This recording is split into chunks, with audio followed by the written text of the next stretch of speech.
చెప్తున్నా. I don't want people to call me beautiful. దాని బదులు నీది కష్టపడే తత్వం, నీలో కరుణ ఉంది, నీకు ధైర్యం ఎక్కువ, నువ్వు తెలివైన దానివంటే నాకు సంతోషం. Address us by our qualities.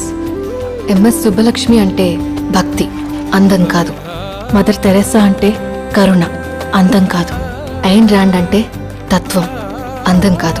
Saraswati అంటే విద్య, దుర్గా అంటే ధైర్యం, గౌరీ అంటే తపస్సు, లక్ష్మి అంటే శుభం. ఇలా ఏ దేవతనైనా ఆమె క్వాలిటీస్ కోసమే పూజిస్తారు, ఆమె అందం కోసం కాదు. నీ గుణాలే నీ సంతకమవుతాయి, నీ అందం కాదు. అందుకే ప్రపంచము మగాళ్ళలో కాదు, ఆడదే ఆడదాన్ని అందాన్ని దాటి చూసుకోగలగాలి. అలా అందాన్ని దాటి చూస్తే ఆడదానిలో ఒక సముద్రమే కనపడుతుంది, గుణాలతో నిండిన ఒక దేవతే దర్శనమిస్తుంది. So seek for the goddess in